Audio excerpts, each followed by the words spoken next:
Hello, everyone, again. Good afternoon. Now we are ready to start. Can you hear me? Yes. Can you listen to me? Yes. Can you listen to me? All right. Your partners are coming. Okay. Yeah, your partners are here. Good afternoon, Zoraida. Good afternoon. Okay. Well, oh, be careful with your microphones, please. With your microphones, don't forget to turn it off. Recharge your microphone. Okay.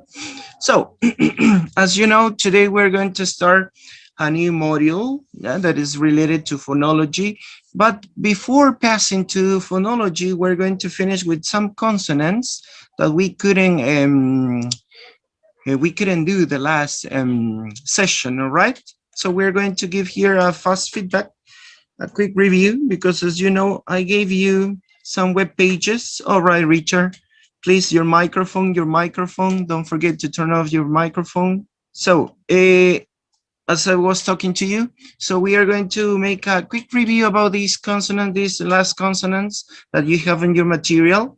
Now, the last session, I gave you some web pages, no? Some web pages, some addresses in order to check up. Did you check up these web pages? Yes or no? All right, so I'd advise you to do that. So they are useful web pages in order to practice or improve your pronunciation. No? I give you some web pages related to the American accent and the other related to the British accent.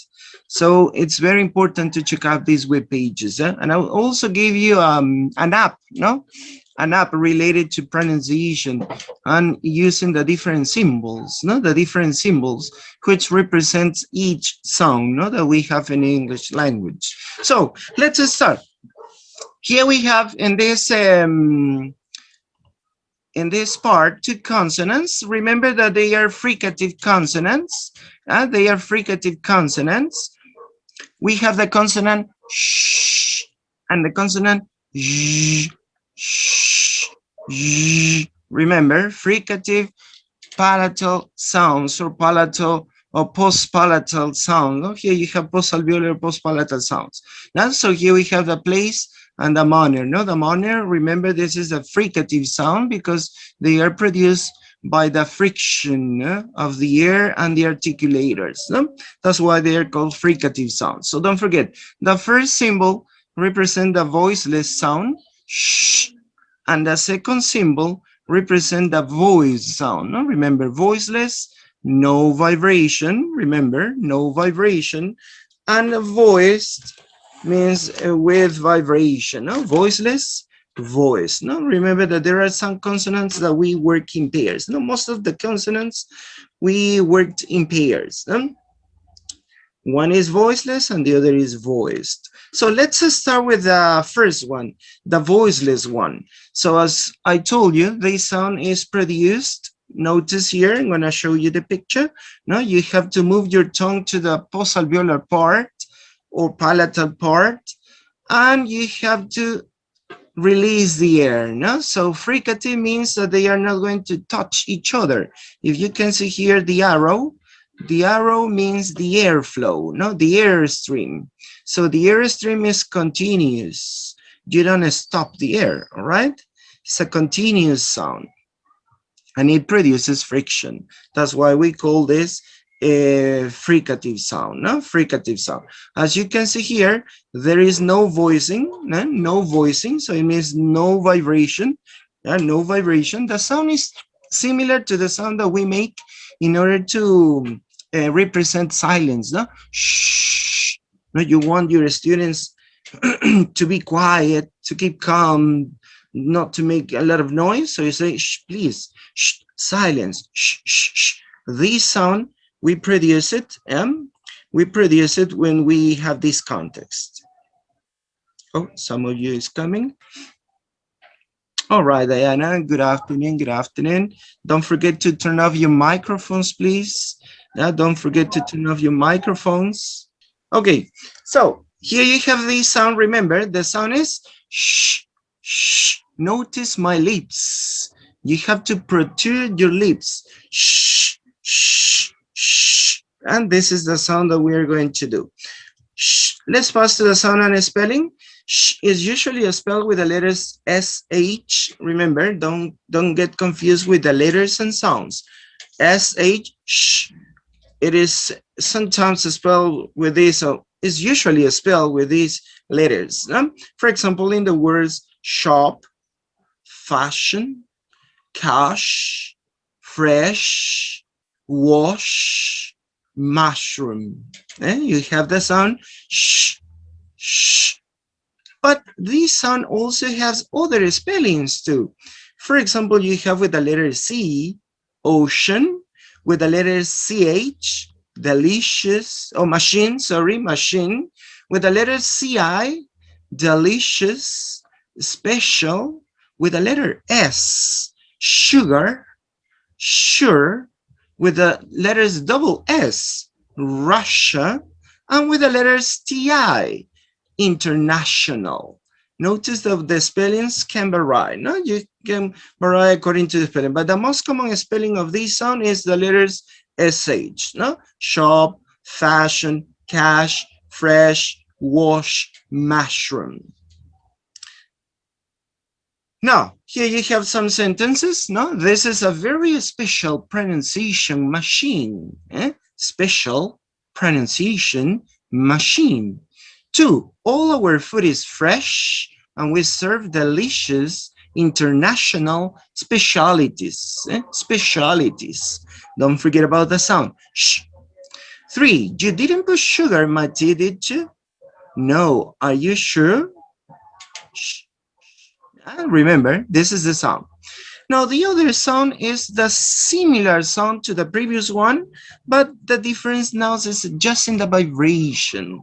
Now you have to make the sound with vibration. Shh, voiceless, no vibration. No, the same, but with vibration. Shh, shh, shh. Notice here. Shh, shh, shh. So we have these two sounds. Shh, shh, shh, shh, shh. And notice here the pronunciation. Remember, the difference is just in the vibration. Now, the sound and spelling. Here we have, here says that there are not so many words with this sound. It is usually spelled with the letters SI or S. For example, television, notice, television, Asia, Asia, usually, usually. And notice here that we are going to produce the sound zzz, zzz, zzz. And this is the sound. Oh, some of you partners is coming. All right. Yeah. Let's pass to the sentences. So here you have, do you like sport? Yes, but only on television usually. Television. I make sure exaggerating just a little bit the sound in order to be recognized. Television, television, usually, usually. And this is the sound. Don't forget it. And don't forget it.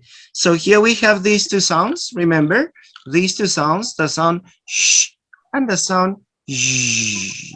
The difference, as I told you before, is just on the vibration. One is voiceless and the other is voice. Both are fricative, both are palatal or post-alveolar sounds. Now, let's pass to the other two sounds. Here you have these two sounds are not fricative ones.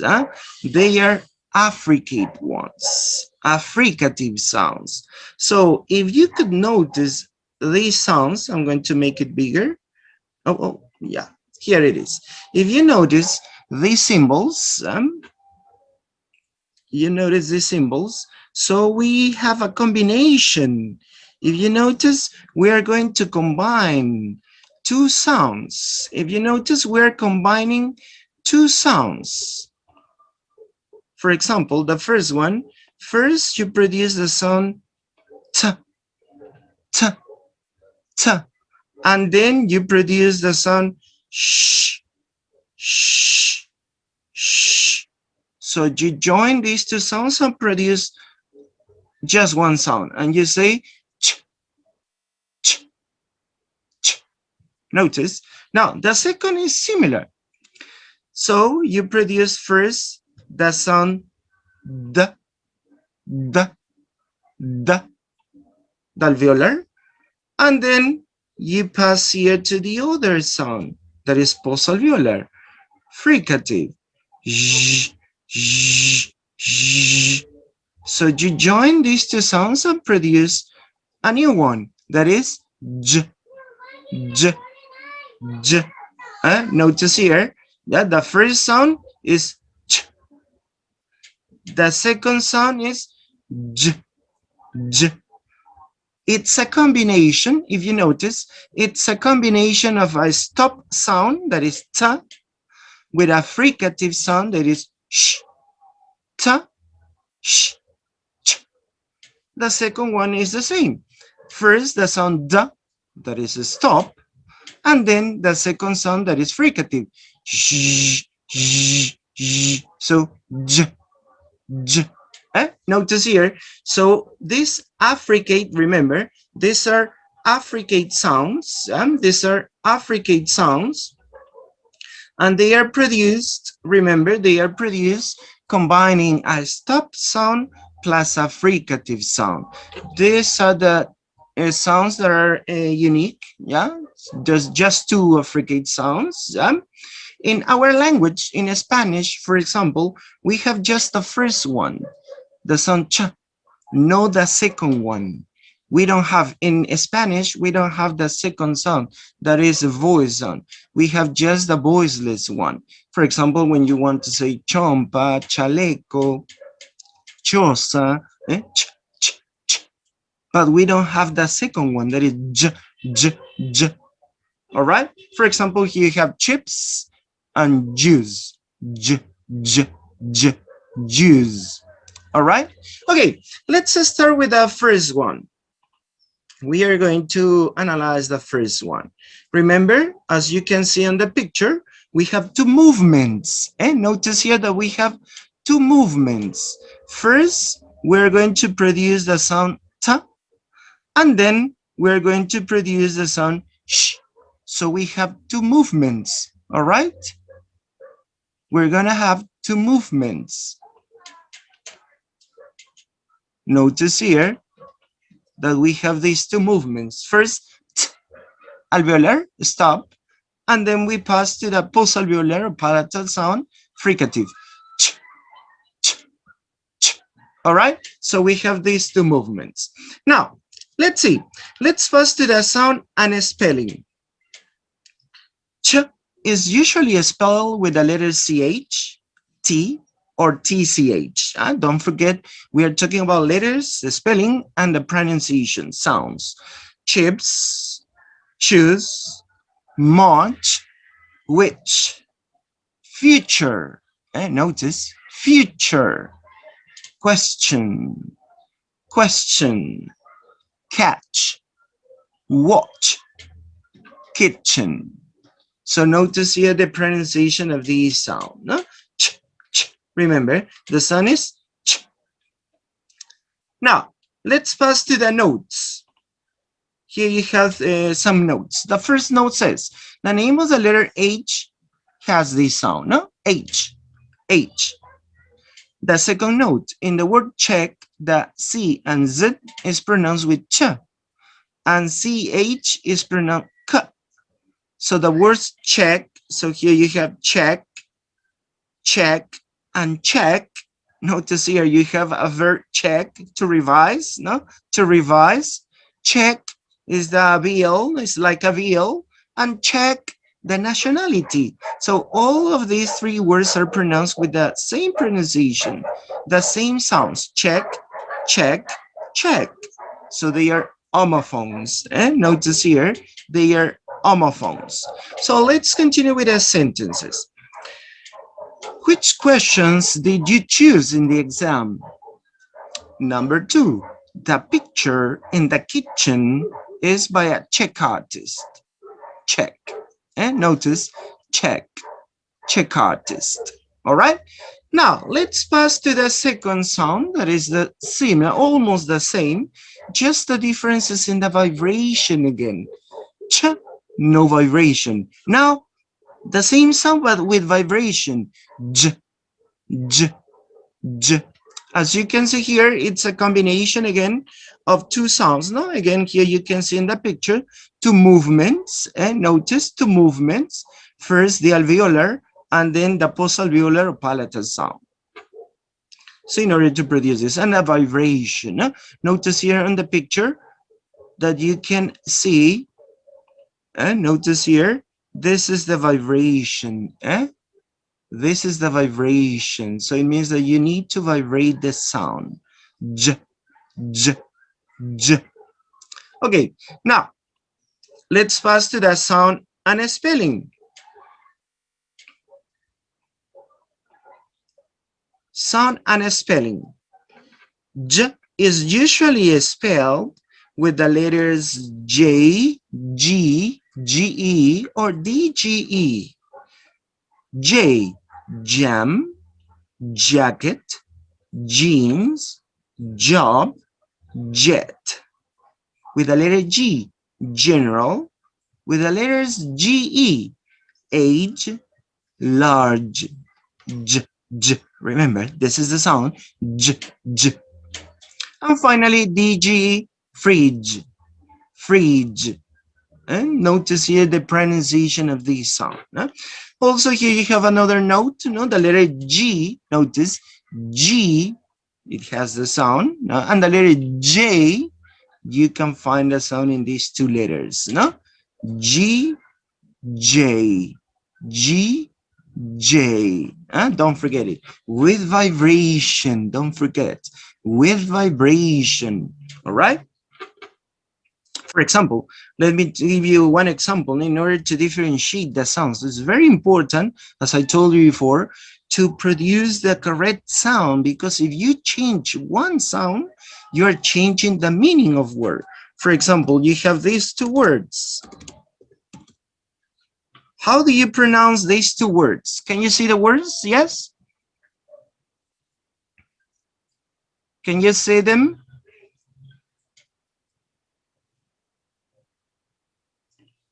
Can you say these words? Yes? Tell me, tell me.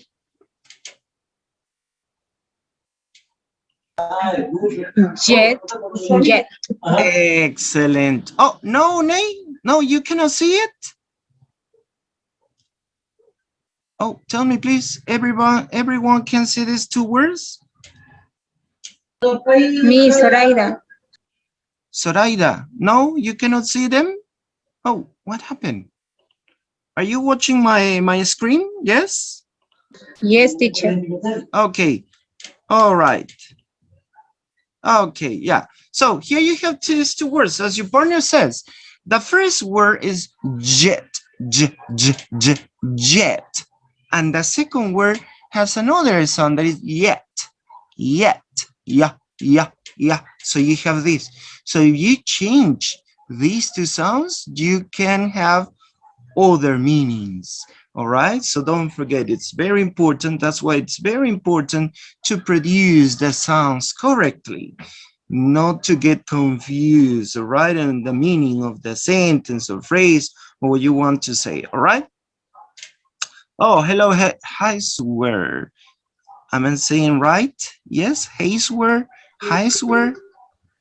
Yes, I work Oh, Fred. I swear, Fred. Okay, that's good. That's good. All right. Okay, so let's continue. Let's pass to the sentences. 1. Who's not wearing a large orange jacket? And notice here 3 words: large, orange, jacket. 2. There's some juice in the fridge. Juice, juice, fridge. And number 3, languages. Languages are a bridge between people. Languages are a bridge between people. So you have 2 words, languages and bridge. All right? Oh, just give me a second. All right. So here you have these 2 sounds. Remember the sounds ch and the sound j. Ch, j. Don't forget about these 2 sounds. Let's continue with the other 2 ones. Oh, 3 ones. So we have now the nasal sounds, all right? These are the nasal sounds. We have three nasal sounds in English. Bilabial, no? Then the second sound is alveolar, no? And the last sound is notice my face, notice my lips, my mouth. You have to open it, yeah? And the back part of your tongue goes to the back part of your mouth. So the oral cavity. So you say velar. So the three sounds are nasal. This is the manner of articulation, nasal sounds. The place is the difference. One is produced using the lips. The second one is produced using the tongue to the alveolar ridge. That's why we call this sound alveolar. And the third sound is produced with the back part of your tongue to the back part of your mouth, or soft palate, or volume. That's why we call this velar sound. So we have these three. Let's start with the first one. Let's continue with the sound and spelling. Is usually spelled with the letter M or double M, sometimes with MB or MN. Remember, these are the letters, the spelling. The sound is Let's start. With the letter M. Me, more, lemon, swim, film, some, sometimes. And double M, we have summer, MB, calm, MN, autumn. Remember that this letter B is silent, and the second one, the letter N, is silent too. So you just produce the sound, all right? The phrases. Number one, sometimes in summer. Two, more for you, most for me. Three, in the middle of the film, no? In the middle of the film. So we have the first nasal sound, that is Let's continue with the second nasal sound, alveolar, no? Nasal alveolar sound. So we are going to use the front part of your tongue. Notice here the picture, no? The picture. Use the front part of your tongue to the alveolar ridge. So you stop the air and you block the air in your oral cavity, so it goes through the nasal cavity. The sound and spelling. The sound is usually spelled with the letter N, but sometimes with double N or KN. For example, let's start with the N letter. New, now, sun, one, gone. With double N, dinner, sunny. With the letters KN, new, no, knife. So we have these letters with the sound N. Let's pass to the phrases. One, a sunny afternoon. Two, sun and moon. Three, 9 months. All right, so we have this second nasal sound. Let's continue with a third nasal sound. That is the sound Notice that you're going to use here. Notice that you're going to use the back part of your tongue. Notice here the back part of your tongue to the back part of your mouth, the oral cavity, and you block the air so the air goes through the nose. All right. You need to open your mouth to go backward. No, your tongue must go backward. So you have these three or the third sound.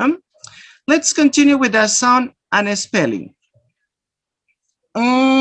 Is usually spelled with the letters NG. The letter N is pronounced if there is a K or G after it.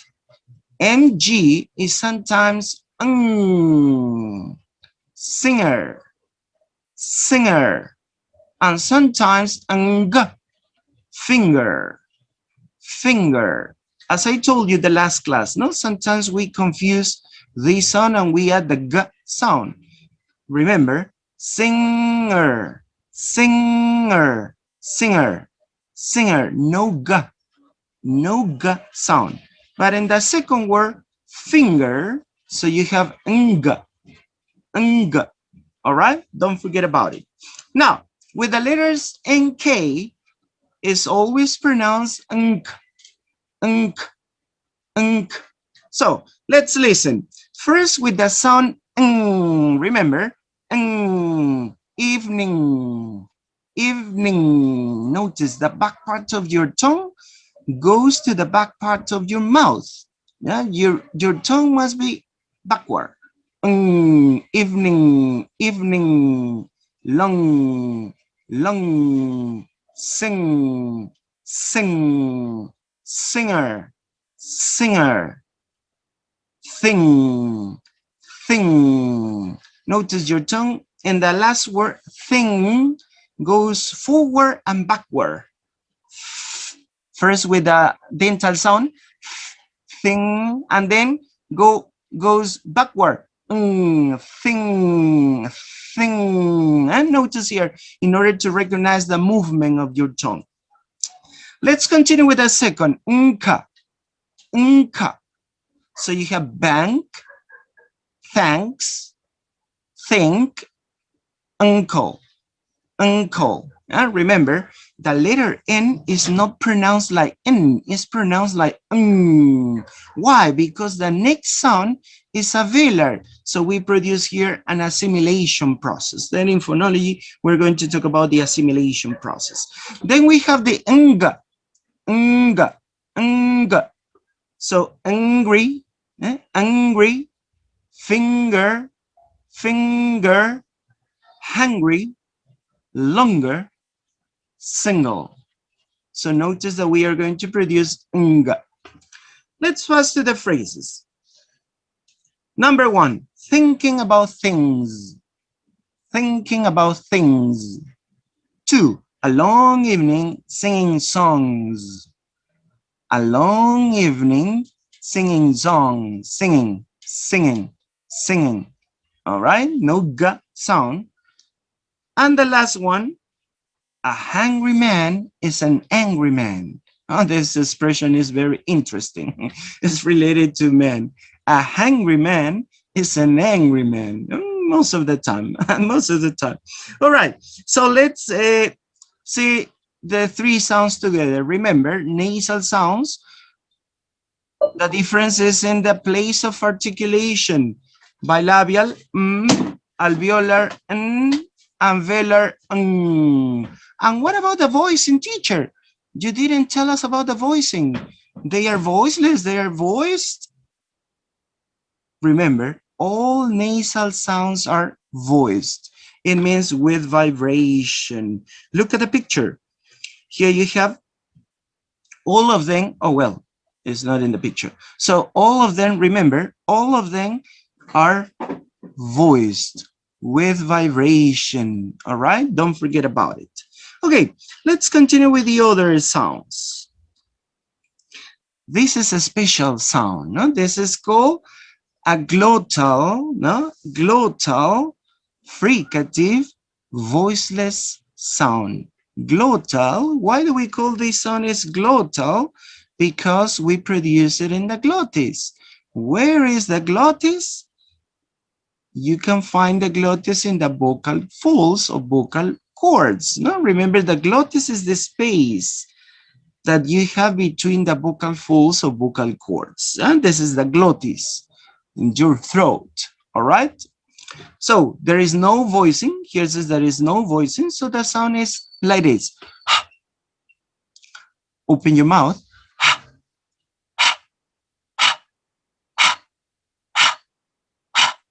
This is the sound, as in how, house, hello.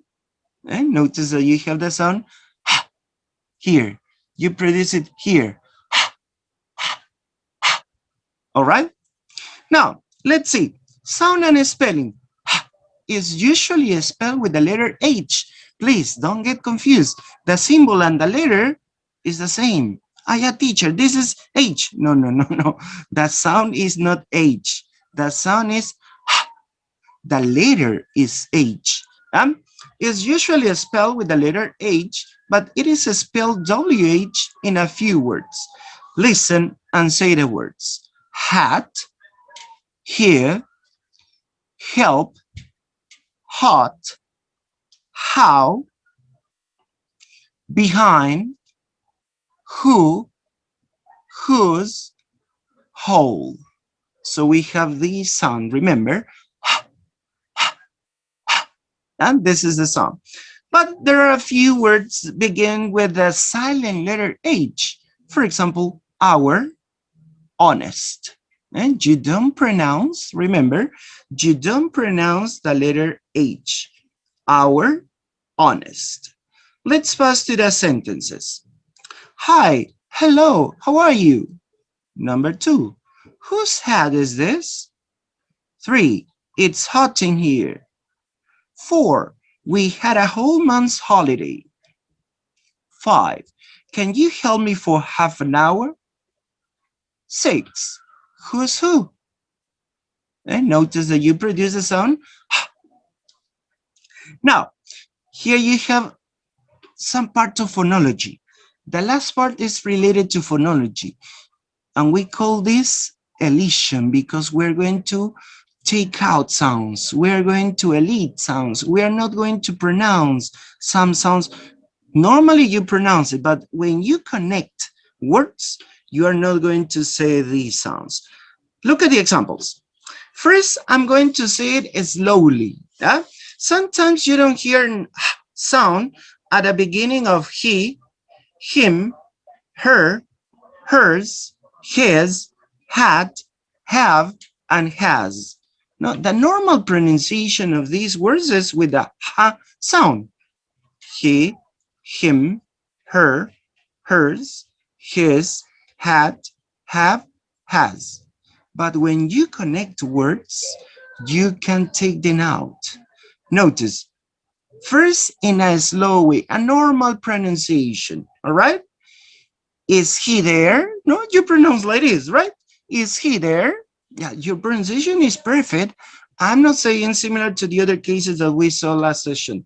I'm not saying that you're pronouncing wrong, incorrectly. No, no, no, no. Your pronunciation is correct. If you say, is he there? Perfect. But notice what native speakers do. They are going to elide the sound. I'm going to make it bigger. Yeah. Yeah, the normal pronunciation, remember, is he there? Now, when you speak fluently or connected, you are going to do that. Listen carefully. Is he there? Is he there? Easy, easy. Is he there? So it means that you are not going to say, notice, you are not going to say, or you are not going to pronounce the sound. Oh, I'm going to make it bigger. Just give me a second. You're not going to say the sound. You don't pronounce. Remember, you don't pronounce the sound. All right? Oh, what's happening here? Oh, no, it doesn't want. Well, is he there? Huh? Is he there? No. Is he there? Yeah. Remember, don't tell, please, no, Mr. Gatillon told me that it's incorrect to say, is he there? No, no, it's not incorrect. It's correct. Your pronunciation is correct. If you say, is he there? It's correct. It's perfect. But if you want to sound more like a native speaker, so you are going to combine sounds, you are going to change sounds, you are going to elide sounds, then we're going to talk about more in phonology. Is he there? Remember, is he there? Number 2, have you seen him? Now, this is the normal and correct pronunciation. I'm saying that this is correct. Have you seen him? Now, in a connected or fluent way, you say, have you seen him? Have you seen him? Notice here, oh, I don't know what happened here with the marker. doesn't want to change the color. Just give me a second. All right, yeah, that's it. So remember, so you say, have you seen him? So you don't pronounce, notice here, you don't pronounce, I'm going to change here better. Yeah. So you don't pronounce the sound ha. Have you seen him? And you link. Notice that you're going to link the sound n with the sound I. Seen him. Have you seen him? Have you seen him? Notice you're going to make two processes here. Elision, because you take out the sound ha, and linking, because you join a consonant with a vowel sound. Have you seen him? Number 3, the normal, the slow pronunciation. Has he got time? Has he? Notice, has he got time? Now, fluently. So what do you do in a fluent way? So you omit, oh, sorry. Yeah, you omit the sound ha, and you link this. Has he? Has he got time? Has he got time? Instead of saying has he, so you say has he? Has he? Has he? Has he got time? Number 4, do you know her? This is the normal, the slow pronunciation, correct. Remember, correct. You are not pronouncing wrongly. No, it's correct. Do you know her? But if you want to sound more like a native speaker, remember, you omit the sound ha, and you link these two. Do you know her? Do you know her? Do you know her? Notice you don't pronounce the sound ha. Do you know her? And finally, number 4, he went to visit his family. Visit his family. Notice it's okay, it's perfect. Yeah, he went to visit his family.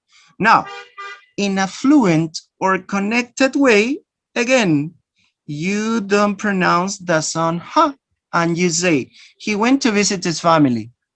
Visitors, visitors. And you join again, notice, you're going to join again the two sounds, the sound ta and the sound I. Visitors, visitors. He went to visit his family. This is one of the reasons that when we hear to, or when we listen to native speakers, it's a kind of difficult not to understand them, because we say, no, we think that they are talking too fast. Oh, no, teacher, native speakers speak too fast, too fast. I can understand most of the words, but it's not too fast. The purpose here is that they speak in a connected way. They connect words. They don't separate words. They connect words. When they connect words, they do some special characteristics to sounds. They work together. So they change sounds. They assimilate. Assimilate is similar to say change sounds. Yeah? They take out sounds. They elide sounds. They don't pronounce some sounds like this. The sound ha is not pronounced in these pronouns. Most of the time is they are object pronouns, but we could do it in subject pronouns too, or possessives. So here you have this. Don't forget about it. Don't forget about this sound, that we are going to elide this sound in some cases. All right, now let's continue. Then we're going to talk about these processes. Don't worry if you didn't understand so well. In phonology, we're going to talk about these processes. Yeah, let's continue with the other sound. The sound O. O, remember, is a lateral sound, a proximal lateral sound. Yeah, this is produced in the alveolar ridge. That's why we call them alveolar sound, no? Alveolar lateral proximal, and is voiced. So you need to produce a vibration, no? The sound is O, O. Notice the picture. Notice the picture. In the picture, you can see that the air, notice the airflow, the airstream goes through the sides of the tongue. That's why we call this sound lateral. Remember, lateral, because the air passes sides of tongue, all right? passes through the sides of the tongue, lateral sound. Let's pass to the sound and spelling. O is spelled with the letter L or double L. O, learn, live, language, lovely, alone, feel, help, English. Double L, tall, well, yellow. All right, so you have these common spellings for the letter O, the sound O. In some words, the letter O is silent. Have, talk, could. Notice you don't pronounce the letter L. It's silent letter. Let's pass to the sentences. 1. When shall we leave? 2. Are you alone? 3. How do you feel? 4. Can I help you? 5. Look at those lovely little yellow flowers. 6. Learning a language can be difficult for some people. All right, so we have here the sound O. Let's continue with the other sound. The other sound is again approximants. Here we're talking about the approximant sounds, no? O, ya, and wa. The sound is So notice how you have to make the position of your tongue. Notice the position of your tongue. Look at the picture. You have to curl, no? You have to curl the tip of your tongue backward. O,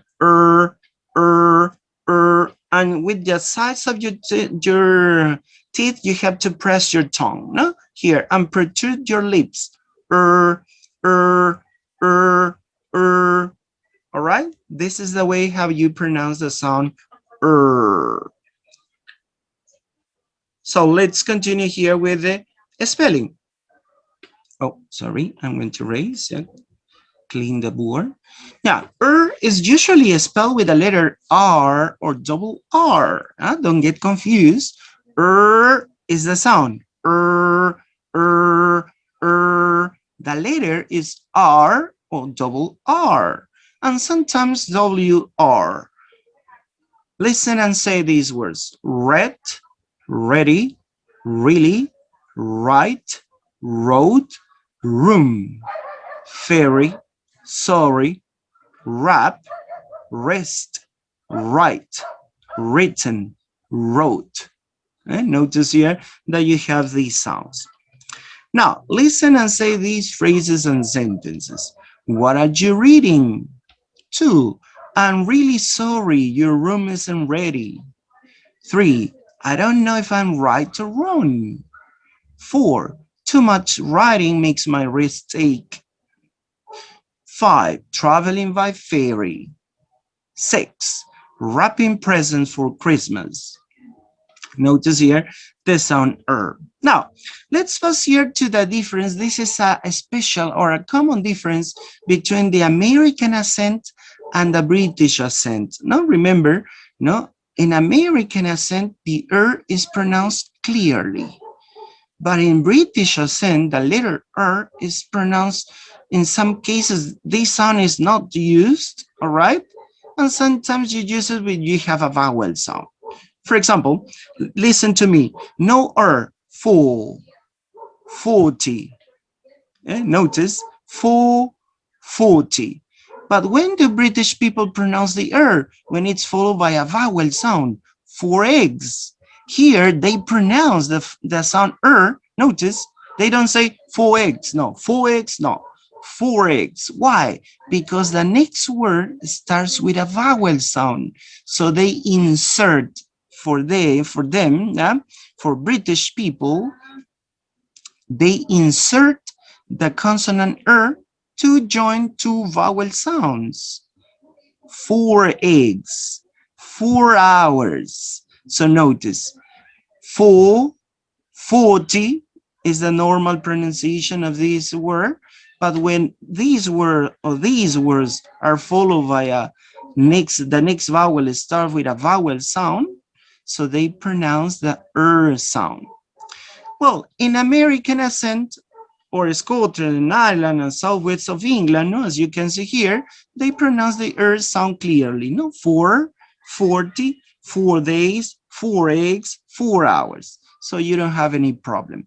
But in British, remember, in British accent in England, Wales, and Australia, so they don't normally pronounce the sound, no? They pronounce the sound when the next word, remember, when the next word starts with a vowel sound, and don't forget about it. And we call, for example, this is called in phonological processes, this is called insertion or intrusion for British accent. For American accent, there is no intrusion, there is no insertion, because they pronounce the sound. This is just with the British accent. They insert the sound to join two vowel sounds. All right, now let's pass to the other, and this is the last two sounds, the last two consonant sounds. W and ya. These consonants are very special because they are called semi-vowels. They are approximant, remember, they are approximant sounds, but they are similar to vowel sounds. That's why we call them semi-vowel consonants. Ya is similar to the vowel I. W is similar to the vowel U. Let's start with the consonant W. Notice here, you have to round your lips. All right? W, w, w, w, w. And this is the way how you're going to say the sound, no? W, w, w. All right? Sound and spelling. The sound W is usually spelled with the letter W. And notice here the symbol to represent the sound and the symbol to represent the letter are the same, no? These symbols are the same, but don't forget the first one with the slashes is the sound. The sound is W. The letter is W. Don't get confused. And sometimes WH. And there are some other words with other spellings of W. Listen and say these words: weak, wet, way, warm, well, weather, windy, away, always, 12, swim, what, which, where, one, language, question, quiet, square. Don't forget about this. The letter Q and the letter U, these two letters are going to have the consonants K and W, no? Quiet, question, all right? So don't forget about it. Square, no? Q-U, K-W. As you have here in the first note, no? Q-U is often pronounced with the consonants K-W. The second note says, W is not pronounced in some words. Answer, no answer, answer, to, who, whole, right, wrong. So you don't pronounce, remember, you don't pronounce the sound W. So we have a silent letter W. Let's pass to the phrases and sentences. 1, swimming in warm water. 2, 21 words. 3, what's the answer? 4, quarter to 12 on Wednesday. 5, 22 languages. 6, the wrong word. 7, the whole word. 8, question and answer. 9, where will you be waiting? So you have here these consonants sound W. Let's pass to the second approximant sound. That is the consonant Ya. Ya.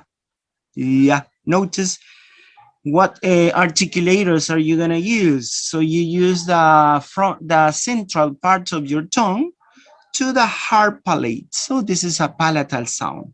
Ya. Ya. Ya. Ya. Remember, Ya. So the sound Ya is usually spelled with the letter Y, but has different spellings in some words. Ya, yes, yesterday, year, young, usual. Notice here that we're going to use the vowel U, usual, student, university, new, view, interview, beautiful, pew, Europe. Europe. So you use the consonant ya plus the vowel u, you, usual, student, university, new. All right. Now, let's first do the phrases and sentences. A young university student. 2. A beautiful view. 3. Waiting in a queue for an interview. 4. The European Union. 5. I usually walk to work, but I used the car yesterday. And notice these words have the sound yeah. Now, American speakers, again, another difference between American and British accent. American speakers don't pronounce yeah in some words like new and a student. So with yeah, are you a new student? No, without yeah, are you a new student? New, new. You don't say new, new. Student, student, student. Are you a new student? This is in a British accent, mostly in British accent. And the other is without yeah. American. Are you a new student?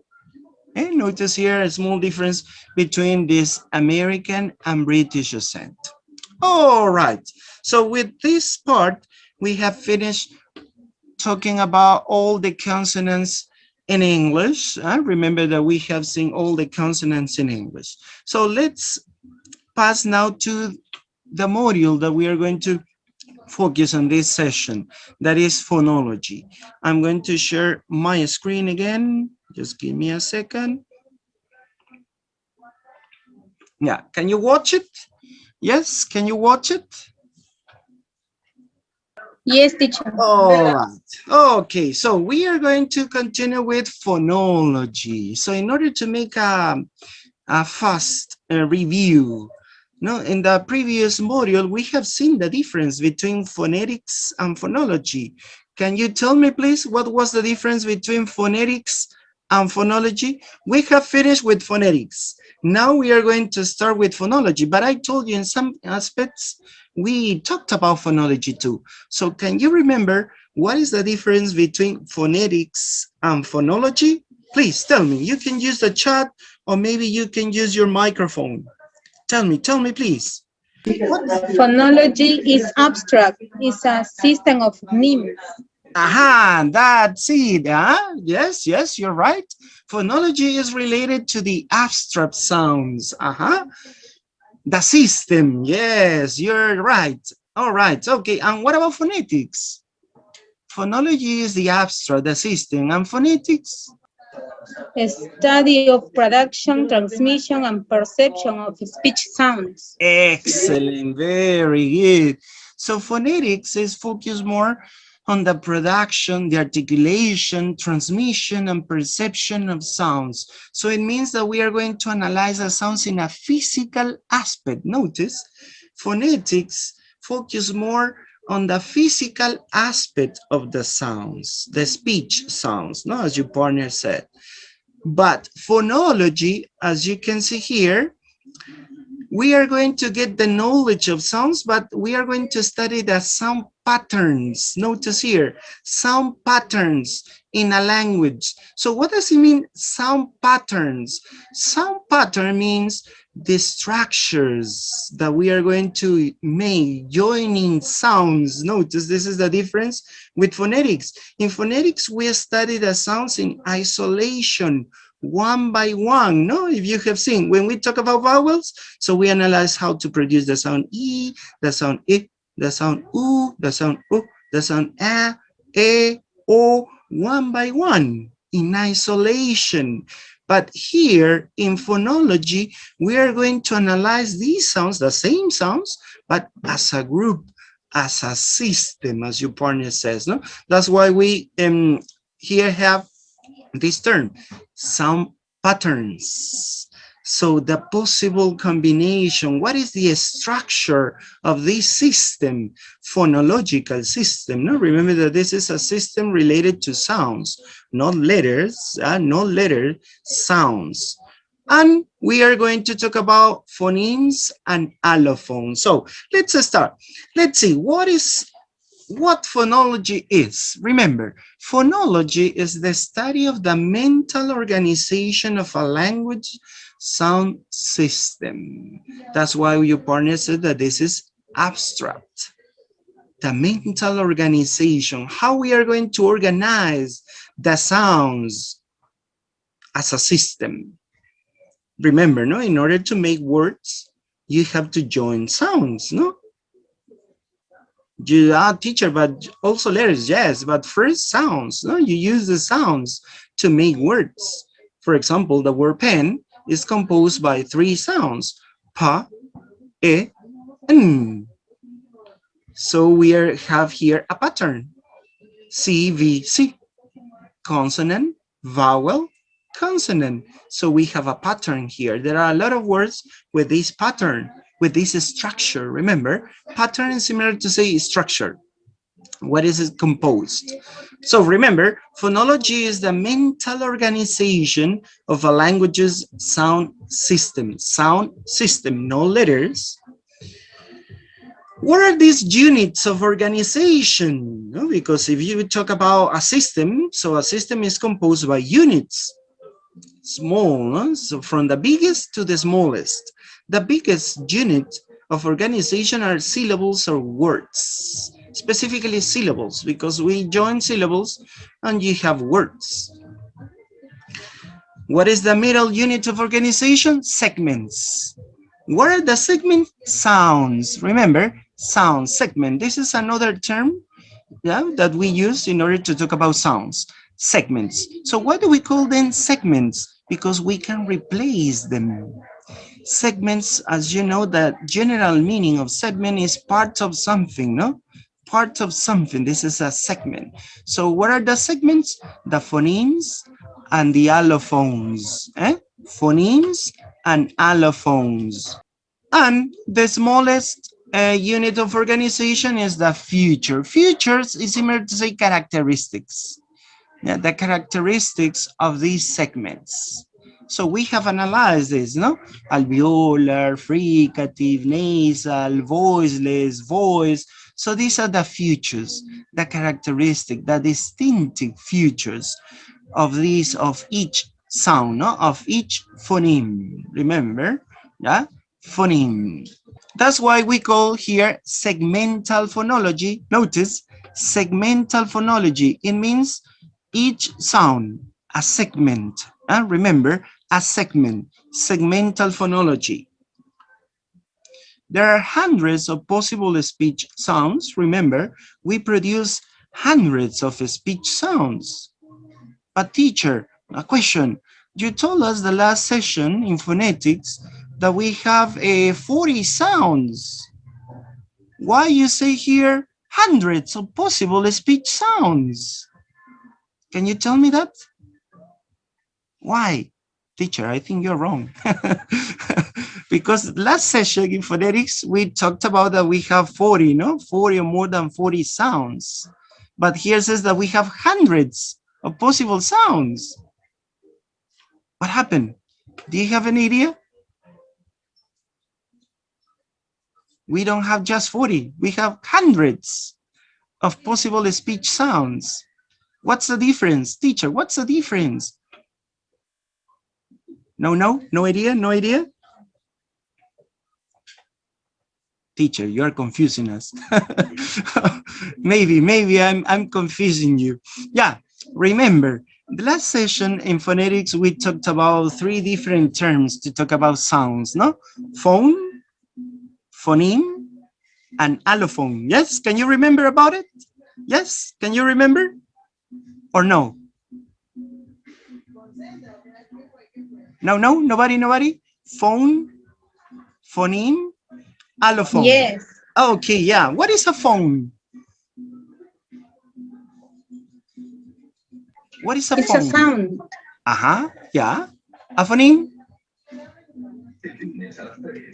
Abstract unit of some type. Yeah, all right. An abstract unit. An allophone? It is a physical variation of a phoneme. Yes. So, as you told me, a phone It's a sound, but it's a physical sound. Any speech sound is a phone. Remember, any speech sound is a phone. But teacher, and what about the 40 sounds that you taught us? No, you taught us vowel sound, from vowels, central vowels, back vowels. In consonants, we have alveolar, fricative, nasals. Joining all these sounds, we have 40, no? Almost 40. Why hundreds? So because they refer to phones.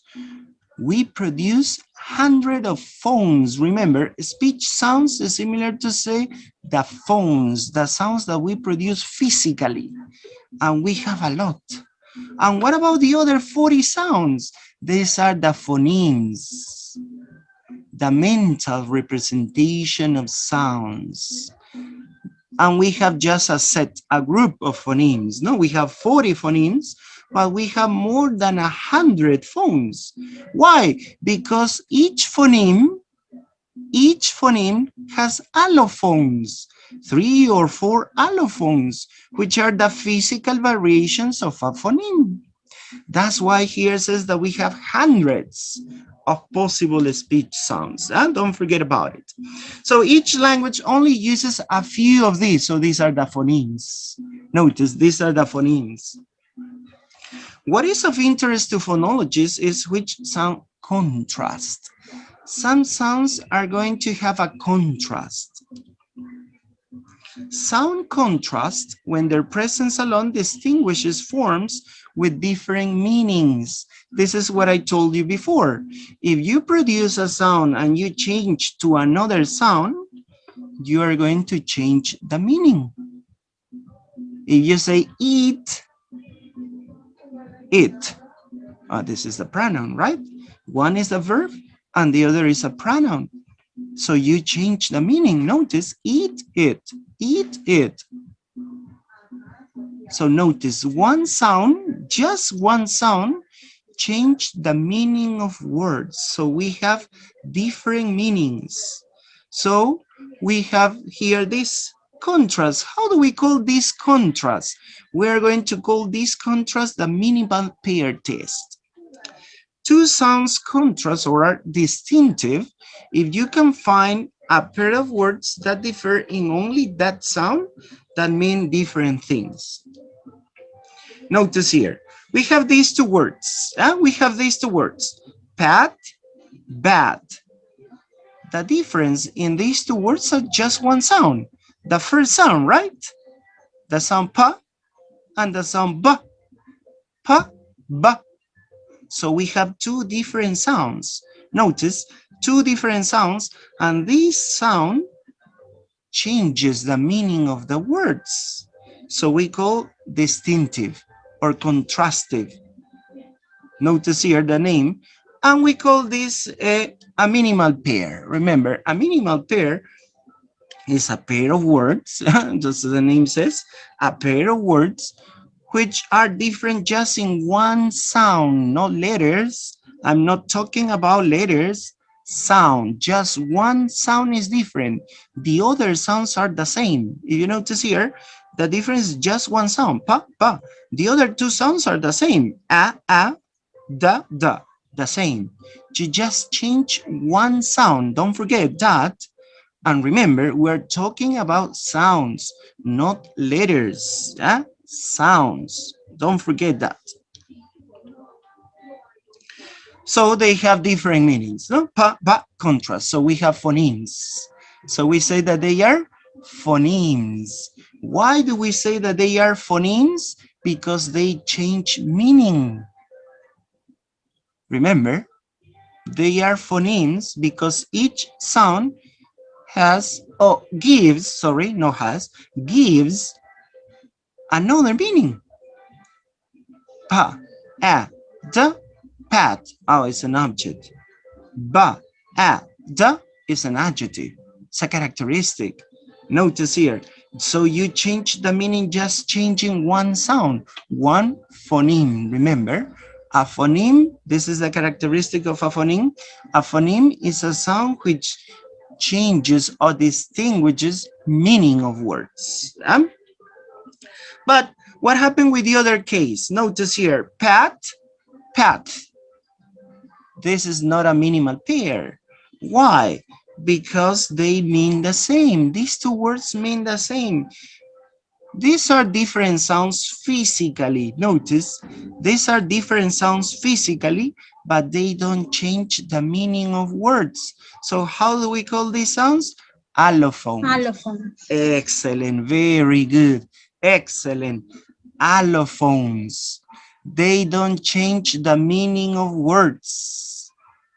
They are different sounds in the same environment, but they don't change the meaning of words. They are allophones.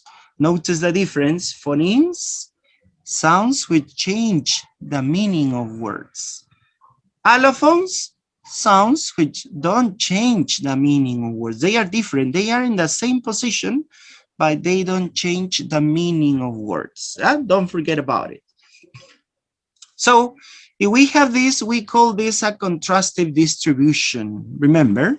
So contrastive distribution is the situation in which two sounds occur in the same environment and result in semantic or meaning contrast. Semantic, remember, when we talk about semantic, it's related to the meaning of words.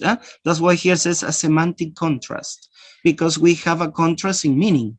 They have different meanings. No, the words have different meanings.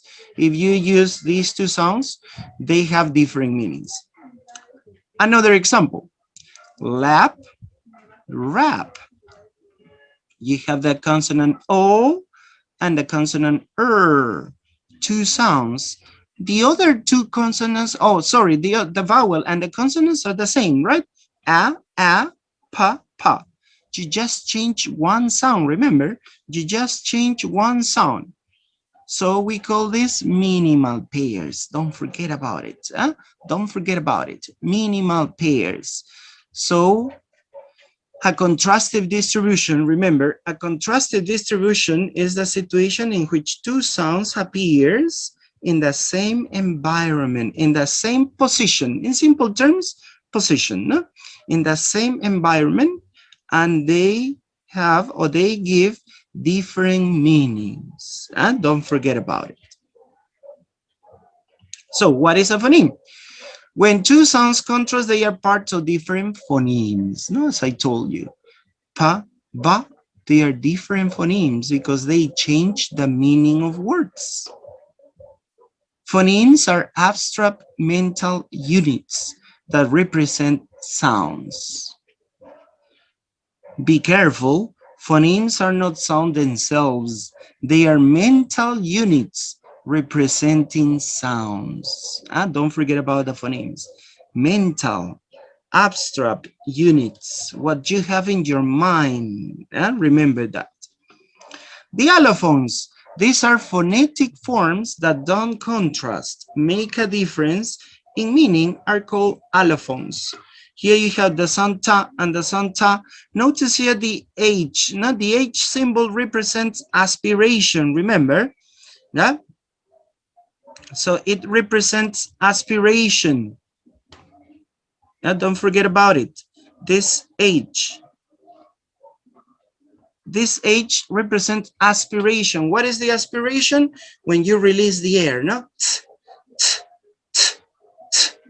So this is the aspiration. The first sound is with no aspiration, and the second sound is with aspiration. But they belong to the same phoneme, ta.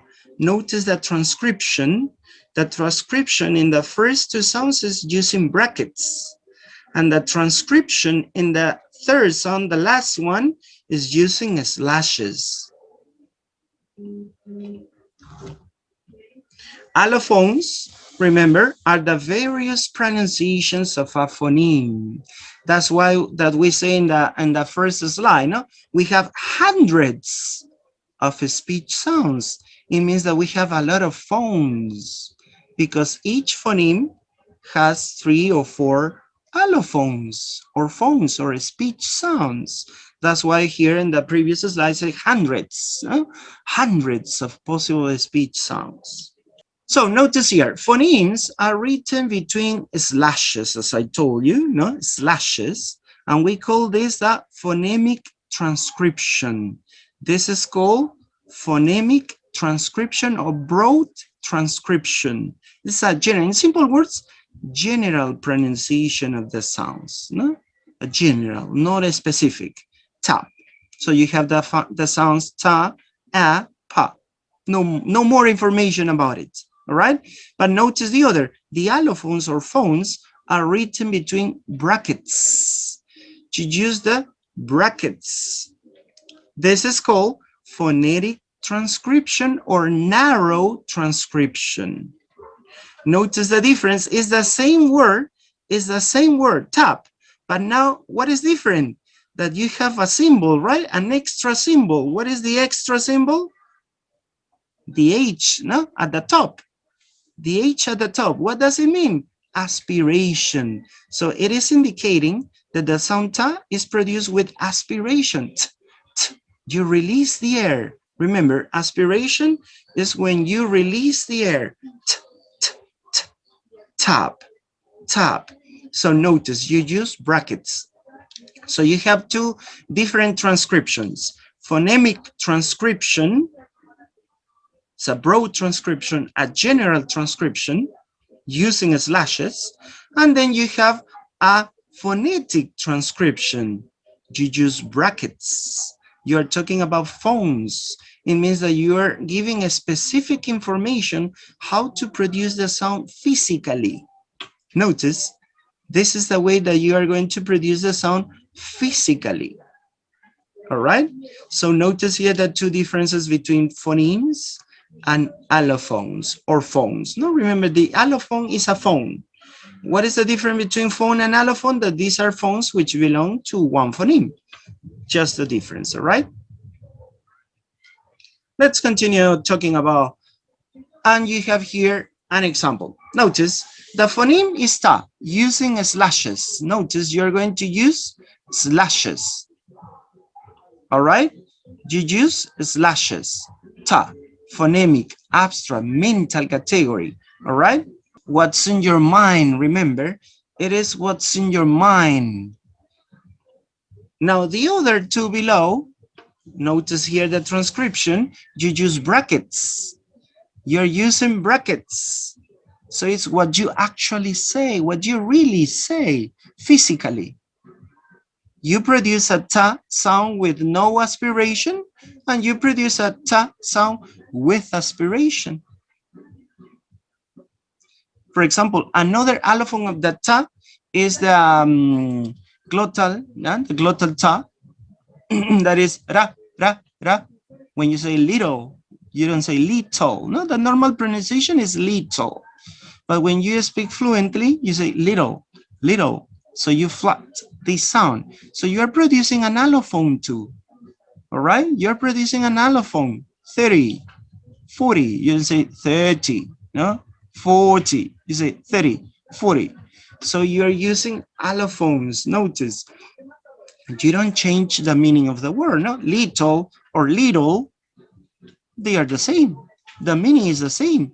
You change the physical, notice, you change the physical pronunciation of the phoneme. So in your mind, you say, yeah, little, yeah, you use the sound ta. Yeah, this is in your mind. But when you produce this sound in a speech, when you speak, when you talk, you make some changes to this sound physically. A little or little. Bottle or bottle. Butter or butter. Notice you're changing the sound, but you don't change the meaning.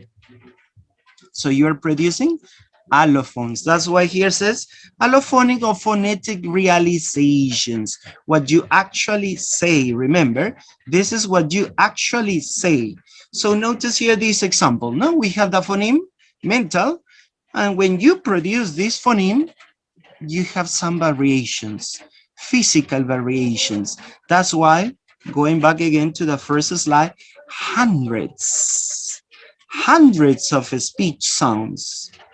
This is what we actually say. But we have just a set or a few sounds in order to analyze the system of a language. All right?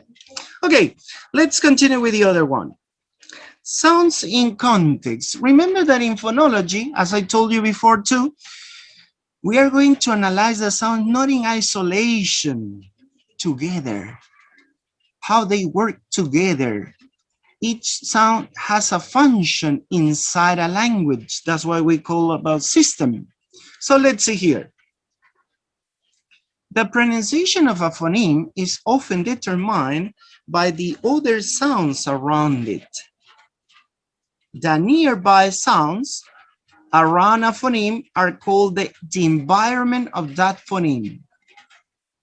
For example, in the word pat, notice pat, a, and then you have the consonants pa and ta. Pa and ta is the environment for the vowel a. Notice this is the environment. That's the sounds, remember, the nearby sounds around a phoneme. This is the environment, all right? We're not talking about the weather or the climate. No, here we're talking about the sounds which surround one phoneme. So we call this the environment, as in the example. No, we have the word pat, and we have the vowel a. So the sounds pa and ta is the environment for the vowel a. So it is placed between the sound pa and the sound ta. This is the environment. Remember, we call this term environment. Now we are going to talk about another term. This term is related to produce allophones. In order to produce allophones, we are going to have some rules. It's not, yeah, teacher, I'm going to make here this allophone. No, it's not in that way. It's not what you want. It depends on the environment the sound appears. This is one aspect. Remember, this is one aspect, and this is called complementary distribution. So when two phones are mutually exclusive, they appear in different environments. Remember, these two sounds appear in different environments. They are the same phoneme, remember? They are the same phoneme, but we are producing different sounds or phones or allophones. And each phone or each allophone has its own environment. For example, here you have the first word, pot, p, p, with aspiration. Remember, this H at the top means aspiration, pot. And then you have the other pa. Again, it's the same phoneme, remember? It's the same phoneme, but with physical variation. Top, top, top, no aspiration, all right? You don't have here any aspiration, remember that. So I'm gonna give you the example that I gave you the last session. I'm going to change my background because I think it's not so clear in order to watch it. Just give me a second. Yeah, I think it is better. Yeah, look at this piece of paper. This is a paper. I'm going to produce the first word, pot, pot, pot. Notice what happens with the paper. The paper moves, right? Because the sound pa is produced with aspiration. Aspiration is when you release the air. That's why the paper moves. Pot, pot, pot. But notice the second word, top, top, top. I'm producing the same phoneme, pa. It's in my mind, pa. I'm not changing the sound abstractly, all right? It's that phoneme, the same phoneme, but we change this phoneme physically. The first is produced with aspiration, and the second is produced without aspiration. And it depends on the environment or the position they appear. The pa with aspiration appears at the beginning of words. This is the position. This is the environment of this sound. This sound with aspiration doesn't appear in any other environment or any other positions, just in this position. And the pa without aspiration appears at the end of words. This is its environment. This is its position. So they are, or they appear in different environments, but they don't change the phoneme. Remember, it's the same phoneme. We are using different variations, physical variations of the phoneme.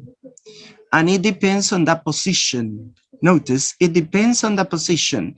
Pa with aspiration appear at the beginning of words. And pa without aspiration appears at the end of words. So they appear in different environments. They are mutually exclusive. That's why here it says mutually exclusive, because they appear in different environments. So we call this complementary distribution. They complement each other. You appear here and you appear here. We cannot move. All right, they cannot move. I'm going to change. First, the part without aspiration at the beginning and the part with aspiration at the end. No, it's not possible. All right. So that's why I said before, rules. There are some rules. Pa with aspiration at the beginning, pa without aspiration at the end of words. So this is the position, the environments, different environments. Now, let's continue. Pa with aspiration and pa with no aspiration are in complementary distribution, which means they are allophones of the same phoneme. Remember, they are allophones of the same phoneme. When sounds are in complementary distribution, you can predict where you get each sound. So you can predict, you can guess, yeah, the aspirated sound is at the beginning and no aspirated sound is at the end. So you can guess, you know where they appear. It's predictable. That's why these sounds are predictable. Now, let's pass to another kind of distribution to produce allophones. Remember, we're talking about allophones. The other is called free variation. So here we are not going to have rules or fixed pattern where the sound appears. When two sounds appear in the same environment, notice the previous one were in different environments. Here, these two sounds appear in the same environment. It means the same position, but don't make a difference in meaning. Perceive as the same sound, another kind of allophony. This is called free variation. A common example of this is the accents. In English, you know, the most common accents are the British and American English. We have Australian, Jamaican, South Africa. We have a lot of accents. But the most common are the British and American. Notice these words. It's one word, sorry. It's just one word, but we produce with two different sounds in the same environment, in the same position. Notice here, I'm going to remark.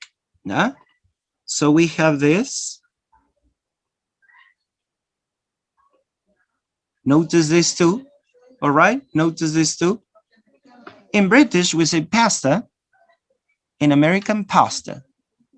Pasta, pasta, pasta, pasta. So we are producing different sounds, right? Because the first vowel is used, it's an open vowel, it's a front vowel, but in the second one, we use the central or back vowel. Pasta, pasta, pasta, pasta. Do we change the meaning of the word? No, right? You change the sounds physically, but you don't change the meaning of words. So we have allophones. Notice these are allophones, but it is not depending on the position of the environment because they are in the same environment. It doesn't mean, yeah, teacher, because it's at the beginning or because it's at the end. No, no, no, no. Why do you change the sound? Because of the accent or region you were born. You change the sounds. And it happens also in Spanish too, no? You go to Chile, Venezuela, or Bolivia, you have some words which are pronounced differently as we pronounce. It's the same language, different accents, So we have some changes on the sounds. No, this example I gave you the last sessions. No, pollo, we say pollo. In Argentina we say pollo. You're producing allophones because you don't change the meaning of the word. You are referring to a verb. Pollo, pollo is the same, no? The same meaning. You just change the sound because of the region, because of the accent you are or you were born. So we call this free variation. Remember, free variation. So notice here, in order to produce allophones, we're going to have two: complementary distribution and free variation. Complementary, it depends on the position the sound appears. If it is at the beginning or at the end or in the middle or after another sound, or depending on the sound which is surrounded. No, this is a complementary distribution. Free variation, no environment because these sounds appear in the same environment, but you change the way you pronounce it, the way you realize it, because of the accent, because of the region, or because if you're a native or non-native speaker. For example, we as non-native speakers, we produce a lot of allophones when we speak in English, right? Because we're not pronouncing correctly each sound. Maybe we made some changes, no? So it means that we are producing allophones as non-native speakers, all right? Another aspect could be if you are sick or ill, no? You have a sore throat, you have a block on your nose, so you change, no? For example, if I say the sounds now, my nose is blocked. Notice all my sounds are oral, not nasal. So I change physically the sound, but I don't change the meaning of the words. So this is called free variation. Don't forget about it. Free variation.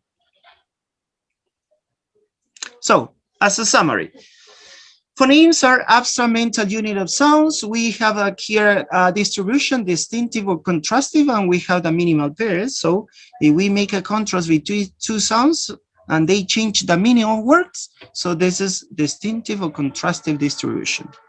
When we talk about allophones, these are the variance forms of a phoneme. We have two: complementary distribution or free variation. Complementary distribution, the sounds appear in different environments. Free variation, same environment, but not difference in meaning. All right? So we change the sounds, but we don't change the meaning of the words. This is called free variation. Forms in complementary distribution are predictable by rules. Remember, complementary means that you have some rules, some patterns, some structures. If they appear at the beginning or at the end, in the middle, after some sounds or before some sounds, so they are predictable. All right? Now, this is related to segmental phonology. Notice this is that segmental phonology. Now let's pass to the suprasegmental phonology. Supra. What does it mean, supra? Supra means bigger than, superior than. Suprasegmental means that we are going to analyze more than one segment. If you notice, in the previous slides, we were analyzing one segment, no? Yeah, if this sound appears at the beginning and the sound appears at the end, we have a complementary distribution. But if this sound appears in a British accent or in England and the other appears in New York, so we change the pronunciation of these segments. We're talking about segments. Now we are going to talk about suprasegmental. It means more than one segment. Suprasegmental phonology studies intonation and other aspect of a speech that extend over more than one segment. Remember, so here we are going to analyze some aspects related to more than one segment. Not just one, more than one segment. And we have the intonation, we have the stress that is associated with syllables, we have the rhythm, tempo, intonation, as I told you, are associated with phrases and sentences, and we are going to call this as prosody. Sometimes we call this prosodic features, so characteristic. Prosody, intonation, stress, rhythm, tempo. So they are called prosody, remember? And these are also called suprasegmental characteristics or suprasegmental features. Remember, suprasegmental. Oh, sorry, yeah. Intonation refers to the contrastive use of pitch or melody in speech. Different levels of pitch or tones express a wide range of meanings. No? So, for example, you have they are waiting. So it means that you are giving information. No, they are waiting. Now you change. They are waiting. Notice that this is an informal question because informal you have to place a verb before the subject, no? But this is a very informal question. They're waiting. Notice how you change the intonation and you change the meaning or context of this statement. Now it's a question, not a sentence or a statement. And the other is they are waiting. Surprise.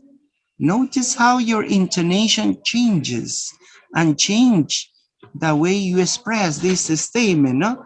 As an information, as a question, or as a surprise. All right? Now, in suprasegmental phonology, we are going to talk about also what we were talking about before, connected speech. So when we speak in a connected way, no, remember speech is what we say, what we talk, but in a connected way. So that's why we say connected speech. Speech is a continuous stream of sounds without a definite borderline between each word. So there is no borderlines. There is no pauses. It's a continuous, notice here, continuous stream of sounds. For example, right now, when I read this sentence, now imagine that I'm reading this sentence. Speech is a continuous stream of sounds without a definite borderline between each word. Notice, I didn't make any pause. I speak, or I say this sentence continuously. I'm not saying this sentence so fast. No, I don't say speech is a continuous stream of sounds without a definite borderline between each word. No, I didn't say that, right? I say these sentences as a continuous stream with no pauses. I didn't say speech is continuous stream of sounds without, notice that you are not continuous. You are not saying this sentence continuous. So this is not connected. So the purpose here is that you must speak or talk in a connected way, not making so much or so many pauses. There are some cases that you make some pauses, no? When you have some units of speech or according to the punctuation marks, no? So you make some pauses. But most of the time, try to speak or talk in a connected way.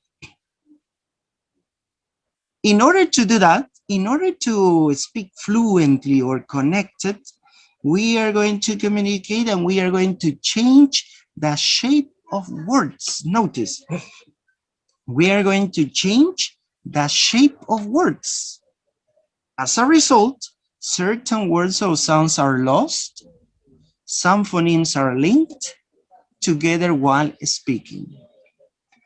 These changes are described as future, notice here, as future of connected speech. So we call this future of connected speech. Futures, remember, characteristics. Characteristics of connected speech. There are some aspects that we are going to do when we speak fluently in a connected way. So we are going to take out sounds, we are going to link sounds, we are going to change sounds. That's why here it says that we are going to change the shape of words. But remember, in pronunciation, not in spelling. We are talking about sounds. Remember this. So let's continue here with this. Among the phonological processes that affect connected speech are these features of connected speech are also called phonological processes. Remember, Phonological processes. This is phonology. Phonological processes. Which are these phonological processes? So we are going to analyze here the most common because we have a lot of phonological processes, but we are going to analyze the most common, the phonological processes that are used the most. One of them is assimilation. In general terms, assimilation is to change sounds. You are going to alter one sound to become similar to another sound. That's why we call assimilation, assimilate. So you make something similar to another one. No, this is the general term for assimilation, no? To make something similar to another one. So it means that you're going to change sounds. You're going to alter sounds. This is one. The second is elision. Elision means losing sounds. So some sounds are going to be lost. You are not going to pronounce. No, can you remember the sound ha? No, in phonetics, ha. Ah, have you seen him? This is correct. Yeah, the pronunciation is correct. But when you speak fluently or connected, what do you have to do? You take out the sound ha and you say, have you seen him? Have you seen him? So this is elision, because you are taking out sounds, you are omitting sounds, you are losing sounds. And this is a second one. The third one and four, you have intrusion and linking. Intrusion means that you're going to add sounds to connect two sounds. This is in general terms. Linking, you're going to connect sounds. But one of the aspects in order to connect sounds is inserting or adding an extra sound. And you connect this one. Linking is the most common because you don't need to insert any sound. You just connect consonant vowel, for example, no? Consonant vowel, you connect the two words. You don't separate them. You say the two words together. Remember, together. Because you have consonant, one word finishes in a consonant sound, and the second word or the next word starts with a vowel sound, so you made these two words together. For example, I do it. I'm going to say first this slowly. I do it. No, this is in a normal and a slow way. I do it. I do it. This is in a separated way. Connected way, I do it. I do it. So what do? You insert a sound. Which sound? Wa. I do it. Wa. I do it. I do it. I do it. You don't say I do it. No. I do it is separated. Connected, I do it. You insert, in order to join the two vowels u and I, you insert the wa. I do it. This is insertion. Notice, this is insertion. Linking is just to link the two words, no? For example, completed. So you have complete, finishing the sound ta, and then you have the sound I, the pronoun it, consonant plus vowel, you join the two sounds. Remember that I'm talking about sounds. Teacher, complete finishes in the letter E. Yes, but you don't pronounce it. You say complete, finishes in the sound ta, and the other word, it starts with a vowel sound I, completed. So you join these two words together, linking. Notice here. So this is this. The phonological processes, then we have another one that is weak forms, so vowel reduction. In some other books call this the vowel reduction, that we're going to pronounce some words in a full and a weak form. So which words? Generally in conjunctions, pronouns, and articles, they are called function words, are often reduced or even lost. Function words. What are the function words? Can you remember? What are they? Function words. Can you tell me? What are the function words? No idea? No, nobody? Function words? Yeah, remember, function words are the words which are grammatical. The function of these words is grammatical. So they serve us as a connector, linkers between the content words. Remember that when we talk about words, we have two principal categories: content words and function words. Content words are the words which have the definition, a meaning, a content. But function words, they don't have a definition. They don't have a content. We use them just to connect, no? So we have here the conjunctions, pronouns, articles, determiners, possessives. So we have this, interjections. So we have these function words. So these function words are going to be pronounced in two ways, in a full form and a weak form. Then we are going to analyze that. Remember, function words are, oh, so it's so big, just give me a second. Yeah. Function words are grammatical words. Yeah, these are the grammatical words. These are the function words. So they just serve us as a grammatical function. Yeah? So let's continue here. Examples. I'm going to give you some examples of words which have weak forms. For example, you have the conjunction and. No, this is a conjunction. And. The normal or slow pronunciation of this word is and, using the vowel and. I'm going to say this phrase slowly first. Fish and chips. Fish and chips. This is a slow way. Now, in a connected way, fish and chips. Fish and chips. Notice here that you reduce or lost two sounds. And you just say and, no and fish and chips. So you're using the weak form, the reduction. You're reducing. Notice, you're reducing the vowel. You can use the schwa or you can omit it. Fish and chips. There is a famous band, no? And we use this reduction, this weak form. Guns N' Roses. No? Have you heard this group? This rock group? Guns N' Roses. Gansons. Notice that you use the apostrophe N, no? When you write apostrophe N, Guns N' Roses. Guns N' Roses. So you use here the weak form. So you are omitting or reducing the vowel. Another one is the word can. This is the normal, the slow pronunciation, can. Now, listen to me.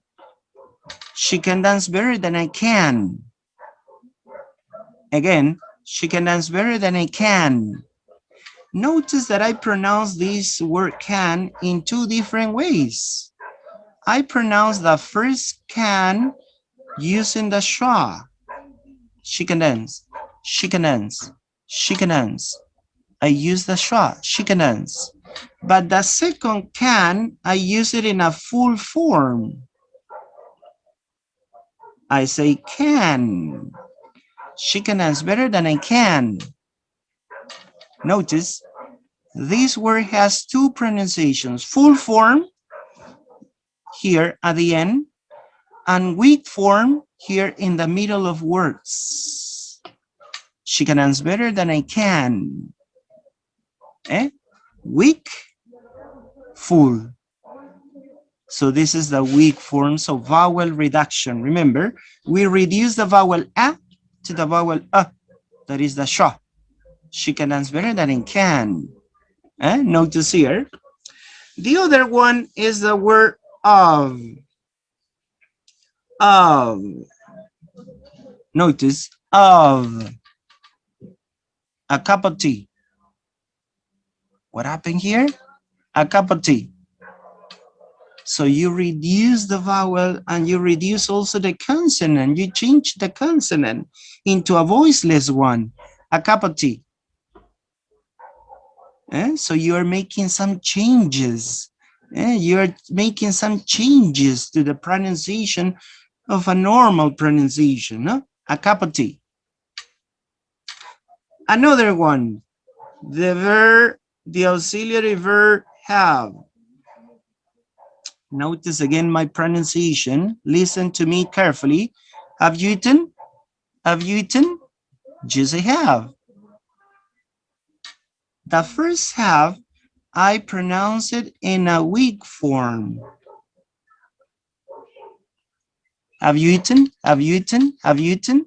Notice the sound ha is reduced and the sound a is reduced. Have you eaten? Have you eaten? Have you eaten? Yes, I have. Notice the second one. The second one is in a full form. Yes, I have. Have you eaten? Have you eaten? I use the schwa. Have you? Have you? Have you? Have you eaten? Yes, I have. Notice that I change. I change the pronunciation of the word have. The normal is have. This is the full form. Have. The weak is reduced. Have. Have. Have. Have. Have. Have you eaten? Yes, I have. And this is the weak and full. And finally, we have the other that is should. Well, you should have told me. Should and have are connected, are reduced. Should have, should have, should have. You don't say you should have told me. You say you should have told me. Notice that you're using the weak form, the reduction. All right? So notice here, and remember this. We're gonna have the weak forms in function words. Remember, function words, not in content words. Function words, we reduce or lost sounds. This is what I told you when we talk about the schwa. Remember the vowel schwa? That this vowel was the most important vowel in the English language because it has a special characteristic that this vowel is used the most, but at the same time is the vowel that is taken out the most. So you omit this sound a lot. Why? Because of this. Generally, this sound appears when we have the weak forms in function words. We can say the schwa or you can take it out. So it means that you cannot pronounce it. All right? So that's why with the schwa sound, remember the schwa sound appears in unstressed syllables. Remember, in unstressed syllables, and we are going to use it to reduce vowels. Now, for example, another example. Let me give you another example. I'm going to write it here. Imagine that I'm going to write a sentence. I'm going to say it first slowly. I have to cook. All right? I have to cook. To cook. Notice, to cook. This is the normal pronunciation, the slow pronunciation. But what about if I connect? If I speak fluently? Listen to me. I have to cook. I have to cook. I have to cook. You don't say I have to cook. No, you say I have to. I have to. I have to. I have to cook. I have to cook. Notice that you reduce from ooh, ah, ooh, ah. So this is called vowel reduction, or you are using here the weak form. To, remember, is like a preposition. No? So here it's a function word. No? This is a function word. So notice that we are going to reduce. We're going to use the weak form. Instead of to, you say t. Another common example is when you say, I've got to go, no? I've got to go. I have to go. No? In a normal pronunciation, a slow pronunciation is, I have to go. When you speak fluently connected, I gotta go. I gotta go. And notice you reduce. You reduce these function words. And this is called the weak forms. Don't forget about it. Okay, let's continue. Oh, we're just getting to the end. let's see. Here, the assimilation, as I told you before, this process alters sounds so that they become similar or partial assimilation or identical total assimilation to a neighboring or nearby sound. So remember, in simple words, assimilation is when you change sounds. You're going to change sounds. You change one sound to make this sound similar to another one. All right? So we have here three kinds of assimilation: regressive, progressive, and reciprocal. Regressive means the articulation of the following sound will be anticipated. In most cases, assimilation is regressive. So most of the time, we are going to use the regressive assimilation. Progressive articulation of a sound continues in the next sound, which means it will be maintained. And finally, we have the reciprocal, two sounds that produces a third one.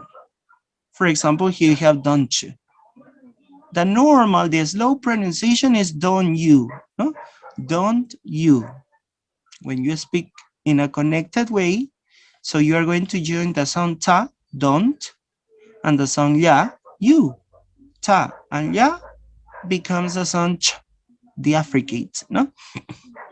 The affricate sound, ch, don't, don't. And also you reduce the vowel u. You don't say don't you. Don't you don't say that. You say don't you. That's right. Don't you, don't you, don't you. Notice here that you're using some processes, no? So regressive, progressive, and reciprocal. We're going to stop here because I want you to give you more examples about it in order to understand better. So I'd advise you, please. Last session, I gave you some pages to check up. Just give me a second. I'm going to show you. One of the pages that I gave you is so important because you can see here the phonemes and also the phonological processes. Yeah, I'm gonna show you. Just give me a second. Yeah, this is it. Remember, the BBC Learning English. Have you entered to this web page? Yes or no? Tell me the truth. This is very important, not just for pronunciation. Here you have a lot of courses, grammar, vocabulary. So you have a lot here to practice and learn the language. Yeah, we are going to go to pronunciation and we are going to go to Teams Pronunciation Workshop. Yeah. And if you can see here, you have this assimilation. Notice assimilation of ta followed by ya. Assimilation of ta followed by ka. Elision, contracted have, reduction, assimilation. The other, gemination. Gemination is when you have two sounds, they are the same, and you just produce one sound. Assimilation of s, linking of ya, can, assimilation of da and ga. Notice here that you have a lot of videos, because these are videos related to phonological processes. So I advise you to watch these videos. All right, they are very funny too. So you can have a lot of examples and you can listen to a native speaker and you can practice these expressions and sentences together. So this is one of the advices that I'm going to give you. For example, here you have the show. This is what we are talking about, linking wa. And notice here you have a lot. And then you have the phonemes, no? You have the different phonemes of the language. So you have all of the different phonemes of the language. So it's very useful. This page is very useful. So don't forget it. So we are going to stop here. Yeah. Next session, we are going to continue talking about phonological processes, yeah, with more examples. And also we are going to talk about a syllable. What is a syllable, the structure? Yeah, don't forget about it. So that's all for today. So let me see here. Yeah, all right. So don't miss next class. Be careful with the time, please. Today, I don't know what happened, maybe because of the holiday, the Holy Week. Maybe you get confused, but don't forget the classes start at 5:15. Also, we are starting 10 minutes after, so don't forget to be punctual. All right, That's it. It's a pleasure to listen to you. All right. And don't miss next class. Okay. Take care a lot. Bye-bye. Bye-bye. Bye-bye. Bye, teacher. God bless you. Bye-bye. God bless you too. God bless you too. Bye-bye. Take care a lot. Take care a lot. See you next class.